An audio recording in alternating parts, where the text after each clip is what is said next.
આજે આપણે હાથેથી ટીપવાની કે થેપવાની મહેનત વિના દાંત વગરના વડીલો પણ ખાઈ શકે તેવા એકદમ પોચા અને સ્વાદિષ્ટ ફરાળી વડા બનાવીશું। થોડી ઘણી પૂર્વ તૈયારી કરીને રાખી હોય તો આ વડા બનાવવામાં ફક્ત 15 મિનિટનો સમય લાગે છે। તો તેના માટે મેં 300 ગ્રામ બાફેલા બટાકા લીધા છે। તેને મોટા છેદવાળી છીણી વડે છીણી લઈશું। જે લોકો હેલ્થ કોન્શિયસ હોય અને બટાકા ખાવાનું એવોઇડ કરતા હોય તેઓ આ જ રીતે બાફેલું સૂરણ, બાફેલા શક્કરિયા કે બાફેલા કાચા કેળાનો પણ ઉપયોગ કરી શકે છે। બટાકાને પ્રેશર કુકરમાં 3 વિસલ થાય ત્યાં સુધી બાફી લેવા। ત્યારબાદ તે ઠંડા પડે પછી જ તેને છીણવા। તેમાં અડધો કપ પલાળેલા સાબુદાણા ઉમેરીશું। જેમ ખીચડી બનાવતા પહેલાં આપણે સાબુદાણાને 3 થી 4 કલાક અગાઉ પલાળીને લઈએ છીએ તે જ રીતે આને પણ પલાળીને જ લેવા। અડધી ચમચી મરી પાવડર અને વડાને ક્રન્ચી બનાવવા માટે 2 ટેબલસ્પૂન અધકચરા વાટેલા કાચા શેંગદાણા ઉમેરીશું। તેની સાથે 1 નંગ બારીક સમારેલું લીલું મરચું ઉમેરીશું। તીખાશનું માપ તમે તમારા ટેસ્ટ પ્રમાણે લઈ શકો છો। અને અડધીથી પોણી ચમચી જેટલું સિંધવ મીઠું ઉમેરીશું। ખટાશ માટે અડધી ચમચી આમચૂર પાવડર અને 2 થી 3 ટેબલસ્પૂન બારીક સમારેલી કોથમીર ઉમેરી ચમચી વડે બધી જ સામગ્રીને સરખી રીતે મિક્સ કરી લઈશું।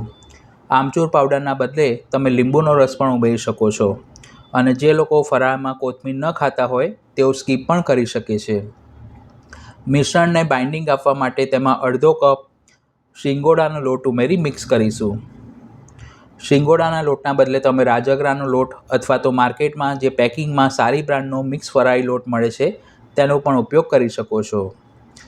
આ વડા બનાવતી વખતે શિંગોડાના લોટનું કોઈ પરફેક્ટ માપ નથી હોતું। સાબુદાણા અને બટાકામાં જેટલો મોઇશ્ચરનો ભાગ હોય તે પ્રમાણે તમે અડધોથી પોણો કપ જેટલો ઉમેરી શકો છો, એટલે કે મિશ્રણ ઢીલું ન રહેવું જોઈએ। આપણે પરોઠાનો લોટ બાંધીએ તેના કરતાં થોડો કઠણ લોટ એટલે કે મિશ્રણ તૈયાર કરીશું। પછી સહેજ તેલવાળો હાથ કરી તેને સરખું કેળવી લઈશું। જે સમયે તમારે વડા બનાવવા હોય તે સમયે જ આ મિશ્રણ બનાવવું, કારણ કે તેમાં મસાલા ઉમેર્યા છે એટલે જો તમે ઢાંકીને મૂકી રાખશો તો તે પ્રમાણમાં નરમ પડી જશે। હવે મેં એક ચોપિંગ બોર્ડ ઉપર ઓડી ઇકોબેગ પેપર પાથરીને રાખ્યું છે। આ પેપરનો ઉપયોગ કરવાથી તેને તેલથી ગ્રીસ કરવાની જરૂર નથી રહેતી।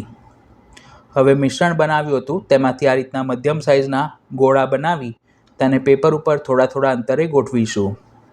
આપણે હાથેથી વડા થેપવા જઈએ તો તેમાં ઘણો લાંબો સમય લાગે છે, પણ આ રીતે તમે થોડીક જ મિનિટોમાં ઢગલાબંધ વડા બનાવી શકો છો। બાકીનું અડધું પેપર તેના ઉપર ઢાંકી કોઈ વાટકી વડે તેને આ રીતે હળવા હાથે પ્રેસ કરીશું। વડા જો સહેજ કિનારીથી ફાટે તો તેને સરખા કરી લેવા। વડાને તળવા માટે મેં કઢાઈમાં જરૂર મુજબ તેલ લઈ તેને ગરમ કરવા માટે મૂક્યું છે। તેલ મધ્યમ ગરમ થાય એટલે કઢાઈમાં સમાય તેટલા વડાને તેમાં ડીપ ફ્રાય કરીશું। તળતી વખતે ગેસની ફ્લેમ મીડિયમ ટુ હાઈ રાખવી અને નીચેની બાજુથી વડા થોડા સોનેરી રંગના થાય એટલે જારા વડે તેને ફેરવતા જવું અને બંને બાજુ સરસ ક્રિસ્પી થાય તે રીતે તળી લેવા। આ વડાના મિશ્રણમાં આપણે શિંગોડાના લોટનો ઉપયોગ કર્યો છે, જેથી તે ટેસ્ટમાં ખૂબ જ સરસ બને છે। ઉંમરલાયક વડીલો જે વધુ પડતા સાબુદાણા ઉમેરીને વડા બનાવવામાં આવે છે તે ચાવીને ખાઈ નથી શકતા, એટલે આ રીતે બટાકાનું અને શિંગોડાના લોટનું પ્રમાણ તમે વધુ રાખશો અને થોડા પ્રમાણમાં સાબુદાણા ઉમેરશો તો વડા સરસ પોચા અને ટેસ્ટી તૈયાર થશે। વડા સરસ ગોલ્ડન બ્રાઉન અને ક્રિસ્પી થાય એટલે તેને કઢાઈમાંથી કાઢી એક પ્લેટમાં મૂકીશું અને ગરમા ગરમ ફરાળી વડાને આપણે દહીં અને ફરાળી ગ્રીન ચટણી સાથે સર્વ કરીશું। તો તમે પણ આ રેસીપી ઘરે જરૂર ટ્રાય કરજો। વિડીયો પસંદ આવી હોય તો તેને લાઇક કરી પોતાના ફ્રેન્ડ્સ અને ફેમિલી મેમ્બર્સ સાથે શેર કરજો। ધન્યવાદ।